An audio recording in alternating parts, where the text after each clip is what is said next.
I think my aunt who makes the deviled eggs at my house would be very proud. Maybe she'll even ask me at our next. Just goes wild, so I'm gonna go wild. Hi, I'm Katie and I love hosting parties, but they get very, very expensive. So I have challenged myself today to host a cocktail party for 15 people for only $40. It seems impossible, but we're gonna try. I gotta get shopping. I will see you guys in just a little bit. Oh my God. Okay, I got a lot of stuff because there's 15 people coming to this party. It was more difficult than I could have ever imagined, but I ended up spending $40.23, and pre-tax that's $39.19, so not so bad. I'm pretty proud of myself. How I kept costs down is I look for things on sale and then base my recipes off those. And then I also get to use some pantry staples. This is stuff we always keep stocked in the Tasty Kitchen and we recommend that you guys have too. So I get to use salt, pepper, and oil. I'm gonna be making 4 appetizers and 1 big batch cocktail, because what is a cocktail party without a little booze, right? I better get started, I got a lot to do. So the first thing I have to do is prep for my big batch cocktail. I'm gonna be making a fun holiday punch with cranberries in it. So I bought a bag of cranberries and I'm gonna be making an ice mold that's gonna sit in my punch bowl. This is gonna melt slower than chunks of ice and it won't water down the cocktail because nobody likes a watered down cocktail. So what I'm gonna do is take some of the cranberries that I bought and put them in a bundt pan mold, and you just add a little water. Just like that. You don't want to fill it too high. My ice mold is ready. This is gonna go in my punch at the end. We're gonna put this in our blast freezer and see if it will be ready for the party. Hopefully it will. Our first appetizer, we're gonna be making flavored popcorn. The reason why we're doing this is popcorn is so cheap if you buy unpopped, and then you can add all kinds of flavor and you can do whatever you want. Today, we're gonna do like a Cool Ranch style. Turn on the heat. We're gonna add in some oil. I'm using vegetable oil. And I also got a little paprika. I'm gonna add that together with a little bit of salt. And we're gonna mix it on up. It'll give you a nice pop of color on your table. I also love making popcorn because you can put it in bowls all over the house and people will kind of fill themselves up on it. So it is time to add the rest of our kernels. Ooh, it's getting hot in there. And then we're gonna kind of shake that up, make sure everything gets covered in oil. And it's a nice little workout, you know? I don't know why I'm so amused by this. And we're done. I'm gonna turn the heat off. We're gonna transfer this to a bowl, just like so. We're gonna add a little oil and toss this so that when we put on our seasoning, it sticks to all the popcorn. Coat it nicely, and then we will add our seasoning. That is looking great, and those ranch seasoning packets, they were only like 50 cents. My popcorn is done. I'm gonna make 2 more batches of this, and then we'll move on to our real first appetizer.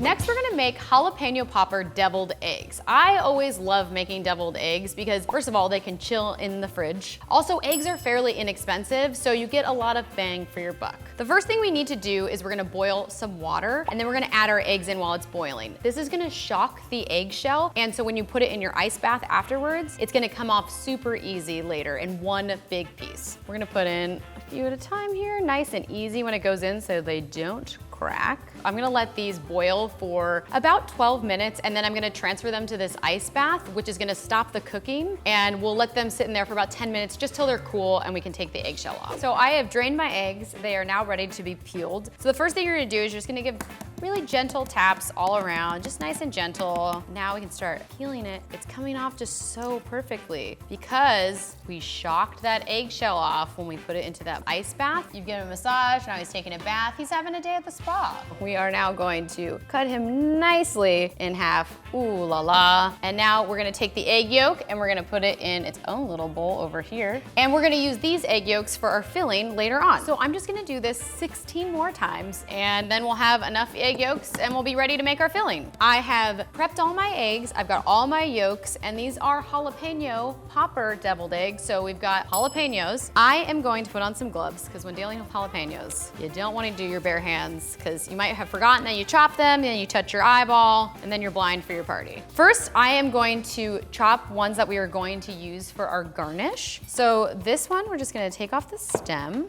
Goodbye, stem. And then we're gonna cut it in half. Great.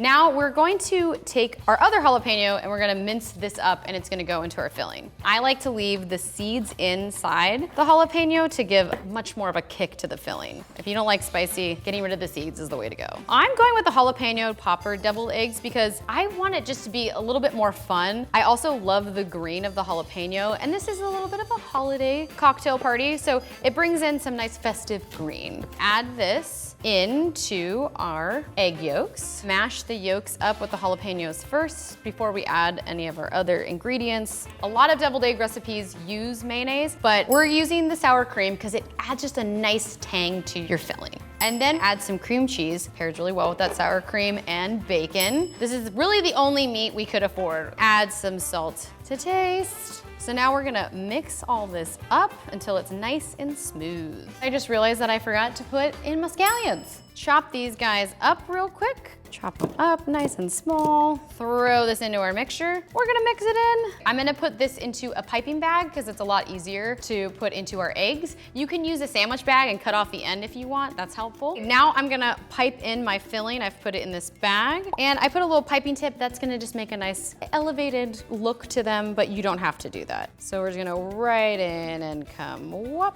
Kind of egg frosting, if you will. Oh, that looks so pretty. I just think this makes such a nice little flower design. So the next thing I'm gonna do is top them each with a little bit of our real bacon bits, the only protein you'll be serving your guests. We're dealing with the jalapeno again, glove back on, and we're just gonna plop these guys right in the center, standing up sideways. This is our little garnish. It gives us a nice, like I said, festive green color. Also, this kind of acts as a warning to people like, hey, this is a spicy appetizer. Maybe you don't like spicy. Maybe this isn't for you. So my eggs are all done and ready to go. I am gonna go put these in the fridge and I will pop them out right before the guests arrive.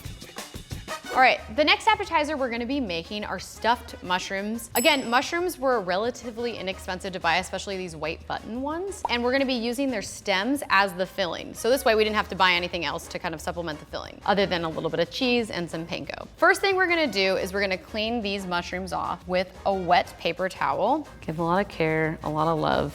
All right, he's looking good. So in the next, pop out the stem. We'll hold on to the mushroom top, and then we're gonna cut off just the end. Just cut that guy right off. And you can just discard that. We won't be using that. All right, we've got all of our stems here. All our mushrooms are clean. So I'm just gonna mince these puppies up. Get them nice and fine, super fine mince. Okay, I've gotten my mushroom stems down to a very, very fine mince. I am going to turn the heat now on my pan, add a little bit of oil here, and we will add in our mushroom stems. We're gonna let these saute for a little bit. Perfect. I am gonna quickly mince up some garlic to add in here, and that will just add a lot more flavor and it'll be so fragrant. And you wanna make sure this is also pretty finely minced. You wanna make sure your guests aren't like, whoa. Throw this in with this guy, mix that up. So you wanna get this till they're nice and soft, about 5 minutes. They've been on here for a few. And then with the garlic, it's now just, you're waiting till that gets fragrant. While this cooks, I'm gonna clean up my station a little bit and then grab my other ingredients. All right, I've got the rest of my ingredients for the filling. I'm gonna turn this heat off.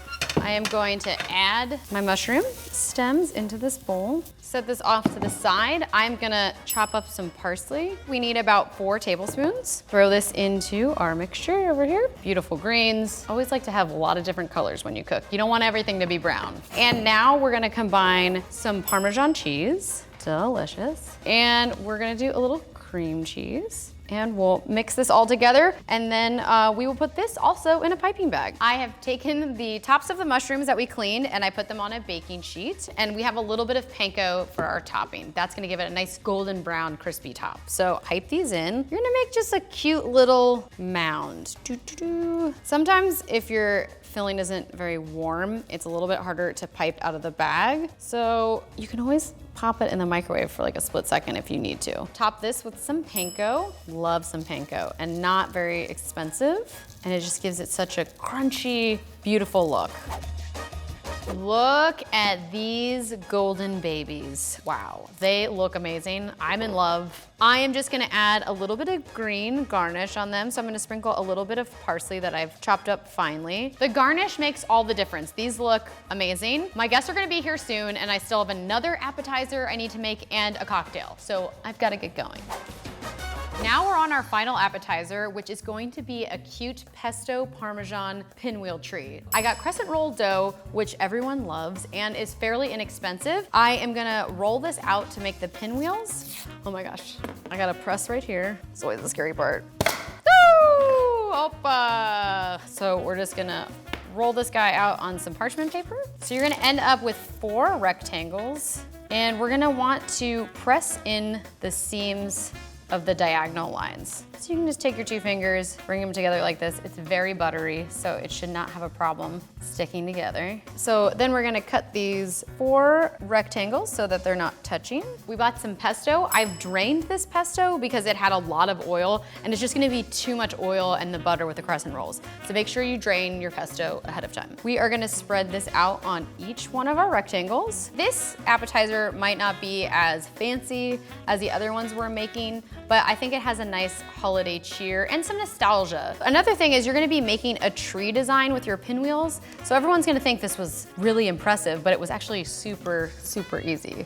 What goes great with pesto? Bingo bango, Parmesan, guys. So we are going to add some grated Parmesan in here. Who doesn't love a little cheese? We are going to roll these guys up lengthwise, just like this, and make sure it's nice and tight. And there you go. Ta-da, look at him. You guys see his little spiral? All right, he's looking good. So the next thing we're gonna do is we're gonna slice this into 6. And they're gonna get a little squished when you cut them, but we'll reshape them on the pan. And this is gonna be the top of our tree. So I'm gonna get all these guys cut and then we'll start building the tree. As you can see, we've got 1 at the top and 2, and then it'll go 3 and 4 and so on. Give them a little bit of space because they will spread out. And this will be kind of like a pull apart tree. And then we're gonna do 2 rows of 4 below that to be the stump. And there is our beautiful tree. And I'm going to use 1 egg for this. Brush over everything with a little egg wash, which is just egg and a little bit of water. And this is just gonna give it a nice little shine. We're finished with our tree. So when I make a cocktail, it usually has a lot of elements, it's very fancy, but because we're on a budget, you can still make a very yummy cocktail, just it must be much simpler. So we have some vodka, a cherry lemon lime soda, and I've got some lime sparkling water. That's gonna cut the booze just a little bit so it's not too strong. So remember our ice mold that we made in the beginning? I've dipped this in some warm water, so hopefully it's gonna come out. And we're gonna put that in first. Voila! Oh, and look how pretty that is. It just adds a whole other element to your bowl. It makes it very fancy, even though the drink is kind of simple. Add our liquids, and we're gonna do the whole 2 liters because you have 15 people coming to this party. You have a lot of people to make sure they get a drink. Something I like to do when I'm hosting a party is put the drink kind of near the door where people come in so they can serve themselves as they come in, and it's kind of setting the vibe, like, here's a drink, come on in, let's have fun. And you could also have your other mixers or your non-alcoholic beverages there for anyone who's not partaking in booze. Okay, and then we are gonna do a whole bottle of vodka. But again, 15 people, that's a lot of booze. But it's a big punch bowl. Finally, 1 liter of our sparkling lime water. And we'll add that, and that'll just cut the booze down a little bit so it's not too strong. No one's gonna get too drunk.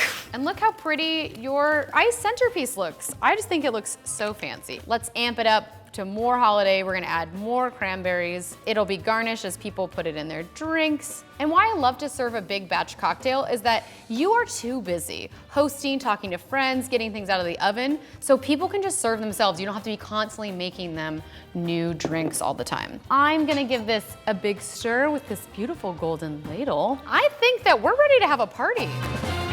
Guys, my holiday party is all ready to go, and now I have 2 guests who've come a little early, and they are going to taste test some things and guess how much I spent. Betsy and Ray, you guys can come in. Welcome to my cocktail party for 15 people. Oh my gosh, early bird gets the worm. Yeah. So we're happy to be here early, Katie. This is for a big party that we're having. Oh my gosh. So cute. I'm very impressed, Katie. Oh my God, it's a tree shape. It's a tree. Do you guys want to try something?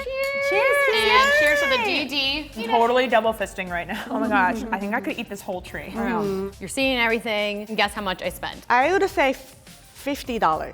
I'm gonna go a little lower. I'm gonna say 42.